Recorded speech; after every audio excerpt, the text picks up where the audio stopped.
maka takutlah kalian kepada neraka. Allati waquduhan nas wal hijarah, yang bahan bakarnya adalah manusia. Siapa itu? Yaitu para penghuninya. Wal hijarah, dan bebatuan. Apa yang dimaksud dengan bebatuan yang ada di neraka ini? Ulama ahli tafsir berbeda pendapat. Ada yang mengatakan al-murad bil hijarah huna hiya hijaratul kibrit al-azima as-sauda as-sulbah al-muntinah. Yang dimaksud dengan batu di sini adalah batu yang berwarna hitam, besar, berbau busuk, dan dia mudah menyala. Bahasa kita mirip seperti apa? Batu bara. Makanya disebut dengan kibrit, batu bara. Bahan bakarnya neraka adalah seperti batu bara. Dia batu yang besar-besar, berwarna hitam gelap, mengeluarkan bau yang gak sedap, dan dia mudah menyala. Kemudian strukturnya keras, sehingga tidak gampang hilang ketika terbakar. Wa hiya asyaddul ahjari harran idza hamiyat. Dan ini merupakan batu yang mengeluarkan panas yang paling kuat ketika dia dipanaskan. Ajaranallahu ta'ala minha. Semoga Allah melindungi kita dari siksaan semacam ini. Ada juga yang mengatakan, yang dimaksud waquduhan nas wal hijarah, bahan bakar neraka adalah manusia, yaitu penghuninya, dan batu. Maksud batu di sini adalah hijaratul asnam wal andad. Bebatuan berhala yang dibuat oleh manusia dan disembah oleh manusia. Maka nantinya mereka akan dimasukkan oleh Allah ke dalam neraka untuk menghinakan para penyembahnya. Ini loh dulu yang Tuhanmu kau harapkan bisa menolong kamu, sekarang bersama kamu di neraka. Batu-batu berhala itu dijadikan oleh Allah sebagai bahan bakar neraka. Sehingga yang dulu mau dijadikan sebagai penyelamat, mau dijadikan sebagai tempat untuk bersandar, tempat untuk meminta, justru malah sebaliknya, dijadikan sebagai media untuk menghukumnya. Dan terkadang Allah Subhanahu wa Ta'ala jadikan objek maksiat yang dilakukan oleh seorang hamba itu sebagai alat penghukum. Objek maksiat yang dilakukan oleh seorang hamba dijadikan sebagai media hukuman baginya. Contohnya Pak, orang yang terlalu cinta kepada harta, sehingga dia tidak mau mengeluarkan zakat untuk hartanya. Maka hartanya dijadikan sebagai apa? Dijadikan sebagai apa? Sayutawwaquna ma bakhilu bihi yaumal qiyamah. Harta yang mereka simpan dan mereka bakhil sehingga tidak mau mengeluarkan zakat akan dikalungkan oleh Allah kepadanya di hari kiamat. Allah jadikan sebagai syuja'un aqra, ular yang botak. Kenapa botak? Karena bisanya sangat kuat. Dalam ayat yang lain Allah jadikan sebagai setrika. Kemudian orang itu disetrika punggungnya, disetrika mukanya, disetrika perutnya. Dan dikatakan kepadanya, hadza ma kanastum. Ini adalah harta yang dulu kau simpan. Sesuatu yang dulu disayang, sesuatu yang dulu dihemat, dia nggak mau untuk mengeluarkannya karena saking dia cintainya, justru dijadikan oleh Allah sebagai media untuk menyiksanya. Orang yang gambar makhluk bernyawa, makhluk hidup digambar, Allah nggak ridho. Karena orang ini yudahi'una khalqallah, meniru-niru ciptaan Allah. Maka Allah jadikan dia sebagai media untuk menghukumnya. Dengan cara apa? Allah perintahkan dia untuk menghidupkan gambar itu, untuk meniupkan roh, wa ma huwa binafikh, dan dia nggak bakalan bisa untuk meniupkan roh kepadanya. Baik. Uiddat lil kafirin, dijanjikan bagi orang-orang kafir. Dijanjikan bagi orang-orang kafir. Artinya neraka adalah sesuatu yang telah ursidat wa khussilat, yang dijadikan sebagai ancaman dan telah diciptakan untuk orang-orang kafir. Karena itulah para ulama mengatakan bahwasanya berdasarkan ayat ini dan ayat-ayat yang semisal dalam Al-Quran menunjukkan bahwa neraka sudah diciptakan. Neraka sudah diciptakan. Ketika Allah membahas masalah surga, Allah katakan uiddat lil muttaqin, dijanjikan bagi orang yang bertakwa. Allah membahas masalah neraka, uiddat lil kafirin, dijanjikan bagi orang-orang kafir. Kalimat dijanjikan berarti sudah disediakan. Artinya dia sudah ada dan dia sudah tercipta. Baik. Tentang keberadaan surga dan neraka, kita semuanya beriman. Ada yang nggak beriman dengan surga dan neraka? Alhamdulillah di sini tidak ada. Ahlu sunnah, Mu'tazilah, Asy'ariyah, dan sekte-sekte yang lainnya, semuanya sepakat surga dan neraka ada. Namun mereka beda pendapat, apakah surga dan neraka sudah diciptakan ataukah belum. Sebagian kelompok, dan ini adalah salah satu di antara keyakinan Mu'tazilah, surga dan neraka belum diciptakan. Baru diciptakan nanti ketika kiamat terjadi. Dan itu berkali-kali telah dibantah oleh para ulama. Salah satunya penegasan yang disampaikan oleh Imam Ahmad bin Hanbal dalam kitab beliau Ushulus Sunnah. Imam Ahmad bin Hanbal menyebutkan, wal jannatu wan naru makhluqatan kama jaa an Rasulillah sallallahu alaihi wasallam. Surga dan neraka telah diciptakan sebagaimana yang telah disampaikan oleh Rasulullah sallallahu alaihi wasallam. Beliau pernah mengatakan, dakhaltul jannah, aku telah masuk surga. Wa ra'aitu qasran, dan di situ aku melihat istana. Wa ra'aitul kautsar, dan aku melihat Kautsar, sungai Kautsar. Wa tala'tu fil jannati fa ra'aitu aktsara ahliha kadza wa kadza. Aku perhatikan di dalam surga, ternyata mayoritas penghuninya adalah orang yang punya kriteria seperti ini. Wa tala'tu finnar, kemudian Nabi sallallahu alaihi wasallam mengatakan, aku juga melihat neraka, fa ra'aitu kadza wa kadza, dan aku lihat kejadian seperti ini. Beliau telah melihat ini. Dan itu melihat dalam bentuk mimpi atau melihat realita? Mimpi atau realita? Realita. Karena beliau tidak bercerita mimpi. Tapi beliau bercerita pengalaman beliau ketika dinaikkan oleh Allah. Kemudian beliau melihat surga, beliau melihat neraka sesuai dengan apa yang Allah kehendaki. Lalu kata Imam Ahmad, "Faman za'ama annahuma lam tukhlaqa." Barang siapa yang berkeyakinan bahwa surga dan neraka belum diciptakan, fa huwa mukadzibun bil Qur'ani wa ahadithi Rasulillah sallallahu alaihi wasallam. Berarti dia telah mendustakan Al-Qur'an dan hadis-hadis Rasulullah sallallahu alaihi wasallam. Wala ahsibuhu yu'minu bil jannah, dan menurutku dia belum beriman kepada surga. Bagian dari kesempurnaan rukun iman ada 6. Tapi 6 ini bukan cuma 6 jamaah, turunannya banyak. 6 ini turunannya ada banyak. Bagian dari turunan iman kepada hari akhir. Kadang kan kita bertanya begini ya, ada banyak kejadian yang disebutkan dalam hadis Nabi sallallahu alaihi wasallam yang itu sifatnya gaib, baru ada di akhir zaman. Kenapa kok nggak masuk dalam rukun iman? Jawabannya masuk. Contohnya apa yang nggak masuk? Itu keberadaan Dajjal. Kita kan wajib mengimani Dajjal akan muncul. Betul. Kita wajib mengimani. Terus dari rukun iman yang 6 ini Dajjal masuk yang mana? Masuk yang mana? Iman kepada hari akhir. Adanya azab kubur, nikmat kubur. Adanya malaikat mungkar nakir. Dan seterusnya. Dari 6 rukun iman ini masuk yang mana? Hari akhir. Karena kematian termasuk bagian dari kiamat. Sehingga sebenarnya iman yang 6 ini tidak cuma 6 yang tertera namanya. Ada banyak turunan di situ. Karena itulah bagian dari iman kepada hari akhir adalah mengimani keberadaan surga dan neraka. Dan turunan iman kepada surga dan neraka adalah mengimani bahwa surga dan neraka telah tercipta, telah ada, dan bukan diciptakan nanti ketika kiamat. Sebagaimana akidah Mu'tazilah. Baik.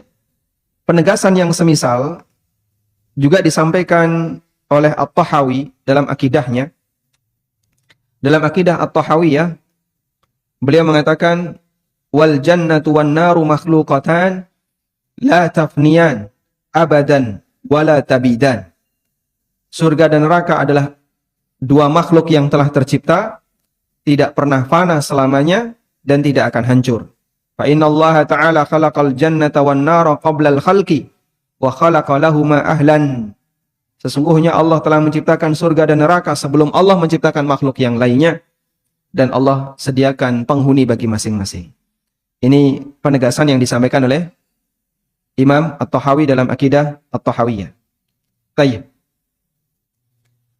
Kemudian kata Ibnu Katsir, wa qad waradat ahadits katsira, dan terdapat banyak hadis di mana hadis itu menegaskan kalau surga dan neraka telah ada. Di antaranya yang disebutkan oleh Ibnu Katsir, ista'dzanatin naru rabbaha. Neraka pernah minta izin kepada Rabbnya. Faqalat rabbi akala ba'di ba'dan. Ya Allah, kami satu sama lain saling membakar, saling memakan. Kami antara satu dengan yang lain saling memakan. Hadisnya diriwayatkan oleh Bukhari. Sahih ya? Anda mengimani ini?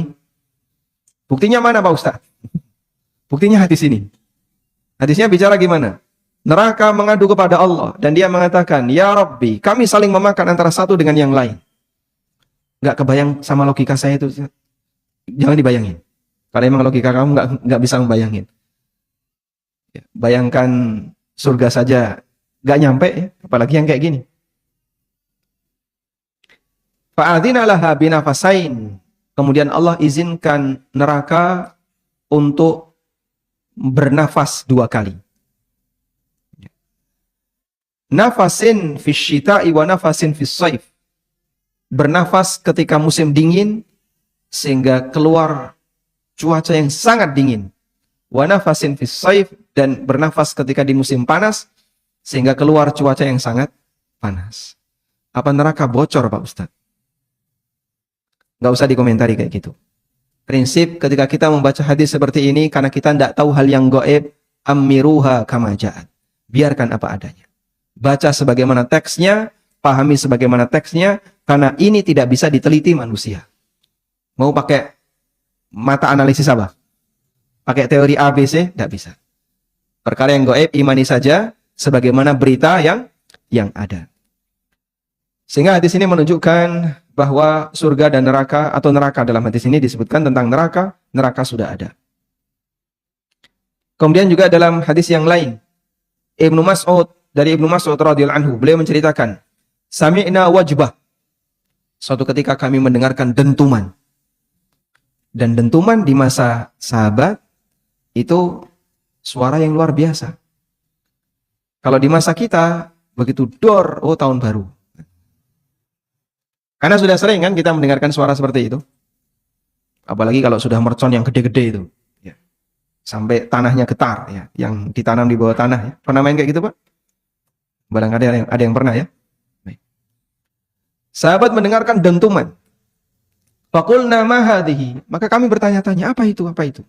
Faqala Rasulullah sallallahu alaihi wasallam. Kemudian Nabi sallallahu alaihi wasallam bersabda, "Hadza hajarun ulqiya bihi min syafiri jahannam mundu 70 sanatan. Al-ana wasala ila qa'riha." Ini adalah sebuah batu yang dilemparkan dari bibir neraka, dari bibir jahanam. Sejak 70 tahun yang lalu, sekarang baru sampai di bawah neraka. Masya Allah ya. Selama berapa? 70 tahun. Tapi jangan dihitung ya. Coba tak hitung Pak Ustaz. Dengan percepatan gravitasi bumi 9,8. Kemudian dihitung itu, oh berarti kurang lebih dalam neraka sekian. Ya jangan dihitung kayak gitu ya. Tidak bisa. Hadis riwayat Muslim. Dan kejadian itu ada di zaman sahabat. Berarti neraka sudah ada atau belum? Sudah ada. Walhamdulillah, ahlu sunnah begitu mudah mengimani hal ini. Karena prinsip yang paling penting dalam masalah iman adalah at-taslim, pasrah. Kalau orang itu punya prinsip pasrah, selesai masalah. Insya Allah dia akan mudah mengimani setiap berita yang datang dari Nabi Sallallahu Alaihi Wasallam, meskipun bisa jadi logika nggak nyambung ke sana. Kayak ada orang yang nggak mau, lalu dia menolak dengan mengatakan surga dan neraka belum tercipta, karena dalam pikirannya siapa yang menghuninya itu hal yang sia-sia berarti, dan tidak ada perbuatan Allah yang sia-sia. Padahal surga dan neraka kalau sudah tercipta berarti ribuan tahun nganggur. Nanti bahan bakarnya kalau habis gimana? La haula wala quwata illa billah. Lah, setiap berita yang kita terima dan itu barangkali tidak bisa dibuat perhitungan secara logika, maka kembalikan kepada satu kaidah dasar, innallaha ala kulli syai'in qadir. Sesungguhnya Allah Maha Kuasa atas segala sesuatu. Cukup mudah bagi kita untuk mengimaninya. Kadang saya terheran ya, ada sebagian orang yang sulit untuk menerima hadis dari Nabi Sallallahu Alaihi Wasallam yang bercerita tentang hal-hal yang gaib. Tapi dia itu begitu mudah untuk mengiyakan mengaminkan setiap perkataan imamnya, tokoh agamanya, yang dia kultuskan dan dia anggap semua perkataannya itu benar. Lalu imammu ngomong kayak gini yang nggak masuk logika aja kamu bisa percaya. Yang ini Nabi SAW ngomong seperti ini, bersabda seperti ini, kau nggak bisa percaya. Mana yang lebih kau muliakan? Rasulullah SAW ataukah gurumu? Ya. Dari situ menunjukkan ada sisi cacat pada dirinya terkait mengimani berita dari Nabi SAW. Walhamdulillah. Tayyib. Selanjutnya kita akan membahas ayat yang ke-25. Allah Ta'ala berfirman, وَبَشِّرِ الَّذِينَ آمَنُوا وَعَمِلُوا الصَّالِحَاتِ أَنَّ لَهُمْ جَنَّاتٍ تَجْرِي مِنْ تَحْتِهَا الْأَنْهَارِ كُلَّمَا رُزِقُوا مِنْهَا مِنْ ثَمَرَةٍ رِزْقًا قَالُوا هَذَا الَّذِي رُزِقْنَا مِنْ قَبْلُ وَأُتُوا بِهِ مُتَشَابِهًا وَلَهُمْ فِيهَا أَزْوَاجٌ مُطَهَّرَةٌ وَهُمْ فِيهَا خَالِدُونَ. Cerita tentang surga yang pertama di surat Al-Baqarah. Baru disebutkan oleh Allah di ayat 25. Dan cerita tentang surga dalam Al-Quran itu sangat banyak, beragam, berulang-ulang, dan ada di banyak tempat. Di surat Al-Baqarah pertama kali Allah ceritakan di ayat 25. Sebelumnya belum kita jumpai. Surga dalam bahasa Arab disebut dengan apa? Al-Jannah. Kenapa disebut Jannah?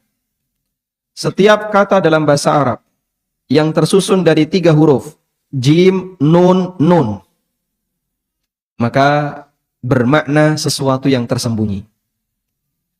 Setiap kata dalam bahasa Arab yang tersusun dari 3 huruf, jim, nun, nun, menunjukkan makna apa? Tersembunyi. Jin, jinnun. Kenapa? Nggak kelihatan. Janin. Kenapa disebut janin? Karena tidak nampak di permukaan. Majnun. Kenapa majnun? Akalnya tertutup. Junnah. Apa itu junnah? Tameng. Kenapa? Karena dia dipakai untuk menutupi. Jannatun. Kenapa disebut jannah? Karena kebun itu tertutup dengan rindangnya pepohonan yang ada di sana. Sehingga surga itu rindang. Surga itu rindang, jamaah. Dan kita menyukai sesuatu yang rindang. Senang panas atau senang rindang? Senang rindang. Dan Allah lengkapi dengan keindahan yang lainnya. Tajri min tahtihal anhar. Mengalir sungai-sungai di bawahnya. Allah berfirman, وَبَشِّرِ الَّذِينَ آمَنُوا. Berikanlah kabar gembira bagi orang-orang yang beriman. وَعَمِلُوا الصَّالِحَاتِ. Dan beramal saleh. Selalu 2 hal ini beriringan. Beriman dan beramal saleh. Kenapa 2 hal ini beriringan? Beriman dan beramal saleh. Beriman mewakili syahadat la ilaha illallah. Beramal saleh mewakili syahadat Muhammad Rasulullah. Karena seorang hamba tidak bisa disebut melakukan amal saleh kecuali ketika amalnya sesuai dengan panduan Rasulullah sallallahu alaihi wasallam. Makanya disebut sebagai amal saleh karena dia amal yang sesuai dengan panduan yang diberikan oleh Rasulullah sallallahu alaihi wasallam. Berarti kalau ada kegiatan yang ibadah ya, tapi tidak ada panduan dari Nabi sallallahu alaihi wasallam, apakah itu tidak bisa disebut sebagai amal soleh, Pak? Sebut saja amal yang kelihatannya soleh. Nah, gimana bisa disebut amal soleh? Nggak ada panduannya. Harus ada panduannya. Sebab dalam urusan akhirat kita buta. Kita buta akhirat, dan kita juga buta bagaimana cara berbahagia di akhirat. Maka satu-satunya cara untuk bisa berbahagia di akhirat adalah ikuti manusia yang paham akhirat. Siapa beliau? Rasulullah SAW. Tapi kalau kita ngarang sendiri, berinovasi, Anda tidak boleh meraba dalam urusan akhirat. Masa akhirat diraba? Kalau urusan dunia, seorang hamba meraba, silahkan. Saya prediksi, insya Allah proyeksi saya untuk perdagangan kali ini akan untung sekian miliar. Jualan apa, Pak? Cilok. Masya Allah ya. Bisa nggak manusia memprediksi keuntungan dalam berdagang? Bisa. Tapi itu urusan dunia. Kalau urusan akhirat, Mas, gini Mas, tak kandani ya. Kalau kamu sedekah sekali, dilipatkan 10 kali, sampai 700 kali. Ya. Makanya motormu disedekahkan saja. Baik. Seperti ini dalam perhitungan manusia untuk urusan pahala tidak bisa. Karena kita tidak tahu apakah amal kita diterima atau tidak. Dan kita tidak tahu apakah nanti di akhirat ini bisa menghasilkan pahala atau tidak. Maka cara yang paling mudah adalah ikuti siapa? Orang yang paham akhirat, yaitu Rasulullah sallallahu alaihi wasallam. Nah, dalam ayat ini Allah sebutkan setelah memberikan ancaman bagi orang-orang kafir yang mereka tidak mau mengimani Al-Quran. Dan seperti itu seringkali kita melihat sistematika dalam Al-Quran. Setelah Allah menyebutkan janji indah bagi orang mukmin, Allah sebutkan ancaman bagi orang kafir. Setelah Allah menyebutkan tentang hukuman bagi orang yang jahat, Allah sebutkan balasan indah bagi orang yang berbuat baik. Demikian sistematika yang sering kita jumpai dalam Al-Quran. Demikian pula ketika Allah bercerita tentang orang-orang saleh. Kadang Allah iringi bercerita tentang orang-orang yang jahat. Innal ladzina kafaru min ahli wal ladzina kafaru min ahlil kitabi wal musyrikina ulaika hum syarrul bariyah. Kemudian orang-orang yang beriman wal ladzina amanu wa amilus solihati ulaika hum khairul bariyah. Jazaohum 'inda rabbihim jannatu 'adnin tajri sampai akhir hayat. Dan sistematika kayak gitu banyak kita jumpai dalam Al-Qur'an. Model sistematika seperti ini disebut dengan mathani. Disebut dengan mathani. Disebut dengan istilah mathani. Istilah mathani ini Allah sebutkan di surat Az-Zumar ayat 23. Silakan antum buka. Az-Zumar ayat 23. Allah berfirman, Allahu nazzala ahsanal hadithi kitaba mutashabiham mathaniya. Allah lah zat yang menurunkan ahsanal hadith kitaban. Kalimat-kalimat yang paling bagus berupa kitab. Mutasyabihan. Yang isi kitab itu hanya ada dua. Yang bentuknya mutasyabih dan bentuknya mathani. Allah sebutkan Al-Quran, kitab Al-Quran itu isinya dua. Mutasyabiham mathaniya. Yang pertama mutasyabih, yang kedua mathani. Makna mathani adalah ayyudhkaral iman wa yuttaba'u bidzikril kufri au aksuhu. Allah sebutkan iman, setelah itu Allah sebutkan kekufuran. Atau sebaliknya, kadang Allah sebutkan kekufuran, setelah itu Allah sebutkan iman. Atau Allah menyebutkan halus su'ada, kondisi orang-orang yang berbahagia. Tsummal ashqiya, setelah itu Allah sebutkan kondisi orang-orang yang celaka. Au aksuhu, atau kebalikannya. Allah sebutkan cerita tentang ahli neraka, orang kafir. Setelah itu Allah sebutkan tentang ahli jannah, orang-orang yang saleh, yang beriman. Sehingga di situ Allah menyebutkan dzikrus syai'i wa ba'dahu muqabiluhu. Allah menyebutkan sesuatu, setelah itu Allah sebutkan kebalikannya. Dan itu banyak dalam Al-Quran. Nanti silakan antum sambil baca-baca surat-surat dalam Al-Quran, sering sekali seperti itu. Yang kayak gini disebut apa tadi? Disebut apa? Mathani. Disebut dengan isi Al-Quran yang bentuknya mathani. Lalu dalam Al-Quran juga terkadang Allah sebutkan sesuatu wa nadhiruhu, dan yang semisal dengan itu. Misalnya, deretan cerita orang-orang saleh. Mulai dari Nabi Ibrahim, lalu setelah Nabi Ibrahim cerita tentang Nabi Ayub, atau tentang Nabi Sulaiman, tentang Nabi Daud, Nabi Ayub. Deretan para nabi diceritakan secara berurutan. Yang seperti ini disebut dengan mutasyabih. Dan isi Quran yang Allah sebutkan di surat Az-Zumar ayat 23, Allah katakan, kitaban mutasyabiham mathaniya.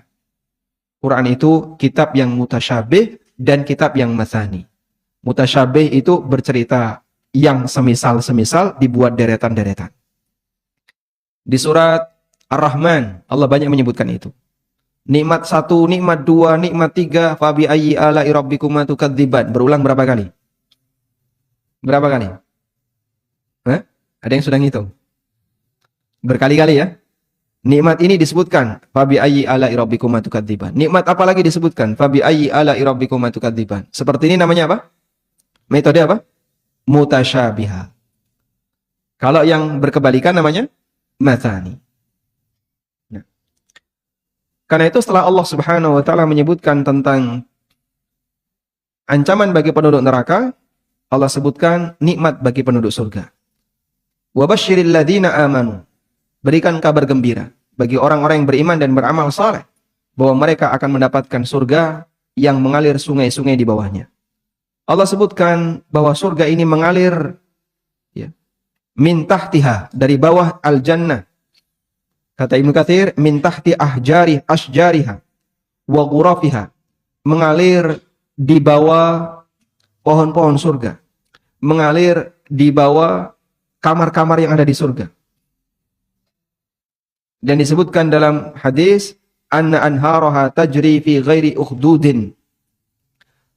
Sungai surga itu mengalir tanpa tepi. Ibnu Qayyim dalam Qasidah Nuniyah mengatakan, anharul jannati bila haddin jarat fasubhana lirrahmani alladhi amsakat minal faidan. Atau kama qala rahimahullah. Sungai surga itu mengalir tanpa tepi. Kalau kita melihat sungai itu ada cekungannya. Namanya apa ini? Wadah sungai, ya. Ada cekungannya. Di sini ada airnya. Sehingga ada tepi kanan dan kirinya. Ada cekungannya. Sungai surga mengalir tanpa tepi. Gimana bayanginnya, Pak? Antum coba lihat ya. Air raksa itu ketika ditaruh di permukaan yang datar, gimana bentuknya? Gimana bentuknya? Cembung ya? Membentuk seperti apa? Seperti oval gitu ya. Atau air yang ditaruh di atas daun talas. Dia membentuk seperti oval. Di dunia kita sudah pernah melihat kejadian itu. Baik, meskipun di surga nanti kayak gimana Pak aslinya? Pokoknya dalam hadis menyebutkan sungai surga mengalir tanpa tepi. Maha suci Allah, kata Ibnu Qayyim, yang menjaga sungai ini anil faidon, sehingga dia tidak luber ke kanan dan ke kiri. Masya Allah. Berarti kalau nyemplungnya gimana Pak? Masuk dulu ke dalam surga, nanti tahu caranya ya.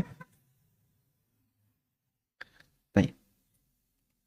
Waja'a fil kautsar anna hafitaihi kibabul lu'lu' al-mujawwaf. Kemudian telaga Kautsar dikelilingi dengan kubah-kubah yang terbuat dari permata, dan permata itu berongga sehingga bisa dimasuki. Wala munafata bainahuma, dan satu sama lain tidak saling bertentangan. Fatinu hamil al-misku al-adfar, tanahnya berupa misik. Wahasabauha al-lu'lu wal jauhar, kerikilnya permata. Nas'alullaha min fadlihi, semoga Allah Subhanahu wa taala masukkan kita ke dalam surga. Innahu wal barrur rahim. Kemudian anharul jannati disebutkan dalam hadis riwayat Ibnu Abi Hatim. Tafsir Ibnu Abi Hatim, Tafsir bil Ma'thur, beliau membuat buku tafsir dan di situ ada sanadnya, mirip seperti tafsirnya Ibnu Jarir At-Tabari.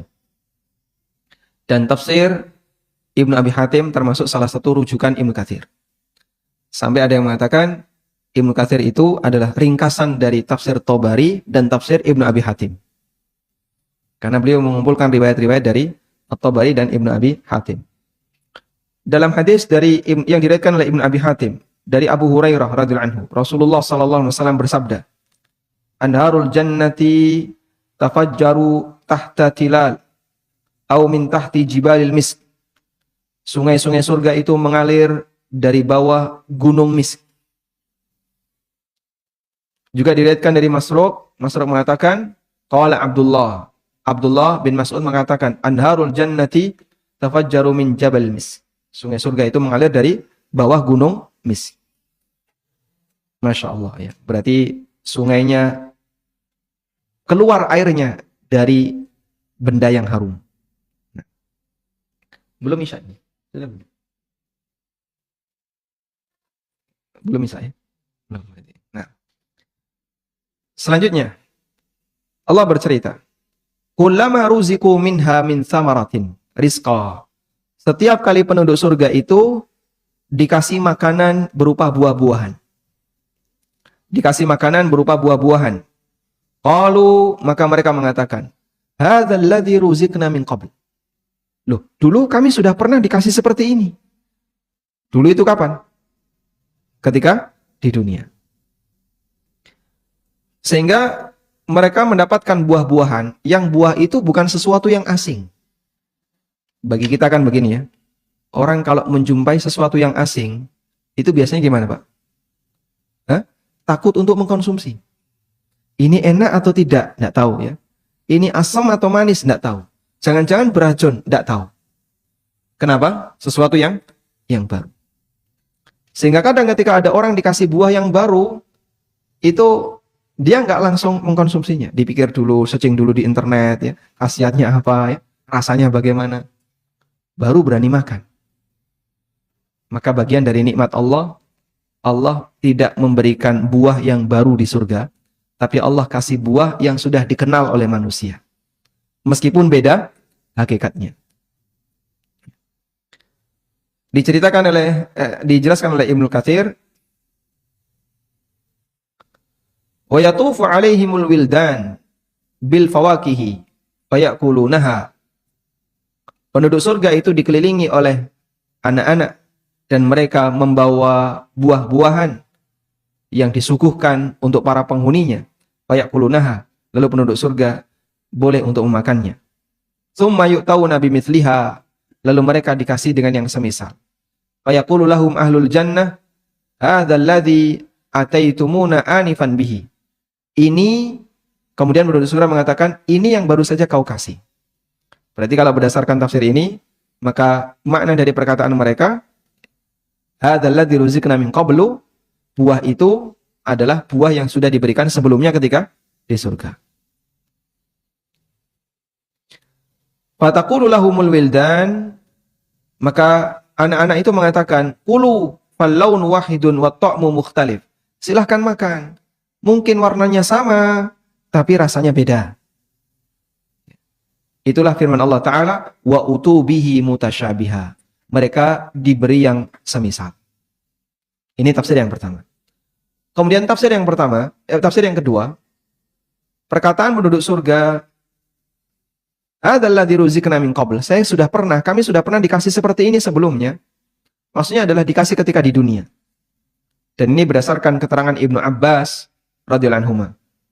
La yushbihu syai'un mimma fil jannati ma fid dunya illal asma. Tidak ada yang sama antara sesuatu di surga dengan sesuatu di dunia kecuali hanya nama. Delima sama-sama namanya delima, rumman. Ada buah A sama-sama namanya buah A. Salah satu buah yang kata Imam Malik itu ditafsirkan dengan buah yang ada di dunia. Yaitu apa? Yang ada di surat Al-Waqi'ah. Wa talhim mandud, dan mayang yang bertundun, bersusun. Wa talhim mandud, mayang yang bersusun, yang bertundun. Kata Imam Malik, mauzun, pisang. Sehingga pisang salah satu di antara buah surga. Yang sama apa? Yang sama apa? Nama. Tapi hakikatnya beda. Wa fi riwayatin, dalam riwayat yang lain, Ibnu Abbas mengatakan, laisa fid dunya mimma fil jannah illal asma. Tidak ada yang sama antara yang di dunia dengan yang di surga kecuali hanya nama. Wallahu a'lam wa sallallahu ala nabiyyina Muhammadin wa ala alihi wa sahbihi wasallam. Kita akan dengarkan adzan Isya terlebih dahulu. Kita selesaikan satu ayat ini ya. Allah melanjutkan firman-Nya, walahum fiha azwajum mutahharatun wa hum fiha khalidun. Dan para penduduk surga, mereka memiliki azwajun, pasangan-pasangan mutahharatun yang disucikan. Apa yang dimaksud dengan pasangan yang disucikan? Semua penduduk surga punya pasangan. Ma fil jannati a'zab. Di dalam surga enggak ada jomblo. Kalau di sini mungkin ada Jovisa. Jovisa itu apa? Jomblo fi sabilillah, bukan fi sabili syaitan. Di surga ma fil jannati a'zab. Di surga enggak ada orang jomblo, semuanya pasti punya pasangan. Dan pasangannya disucikan oleh Allah. Apa yang dimaksud dengan disucikan? Ibnu Abbas mengatakan mutahharatu minal qadari wal adha. Disucikan dari kotoran. Sehingga istri di surga, suami di surga, dia enggak buang kotoran. Kata Mujahid, mutahharatun minal haidi wal ghaid wal baul wal nukham wal buzaq wal mani wal walad. Bidadari di surga tidak haid, tidak pernah buang air besar, tidak pernah kencing, tidak mengeluarkan ingus, tidak mengeluarkan dahak, tidak mengeluarkan mani, dan tidak mengeluarkan anak. Waqala Qatadah, dan kata Qatadah Ibnu Di'amah As-Sadusi, mutahharatun minal adha wal ma'tham. Dia disucikan dari al-adha, kotoran, wal ma'tham, dan perbuatan dosa. Sehingga enggak ada bidadari yang ucapannya nyelekit suaminya, enggak ada. Ya. Kalau di dunia ada, Pak? Mungkin ada. Istri yang nyelekit sama suaminya ada. Tapi kalau di surga enggak ada. Nah. Wahum fiha khalidun. Dan mereka kekal di dalamnya. Dan ini bagian dari kesempurnaan, kebahagiaan yang diberikan oleh Allah. Mereka mendapatkan kenikmatan itu fi maqamin amin, dalam posisi aman. Tidak takut kehilangan. Beda dengan ketika di dunia.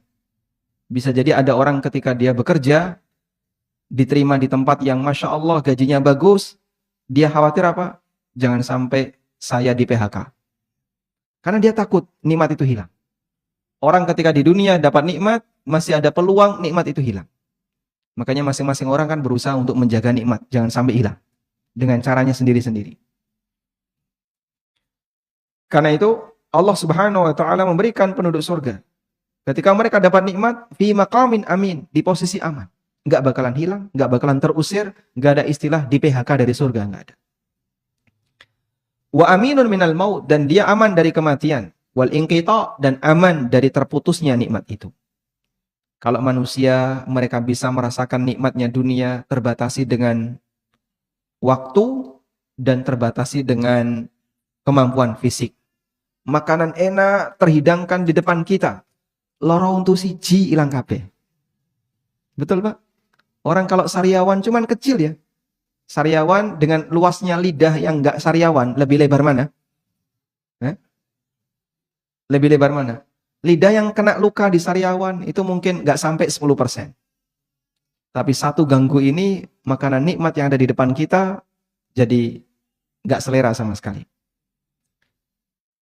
Fala akhiralahu wala inqidha. Tidak ada ujungnya ketika orang itu menikmati surga. Bal fi na'imin sarmadiyin. Dia berada dalam kenikmatan yang abadi, alad dawam, terus menerus.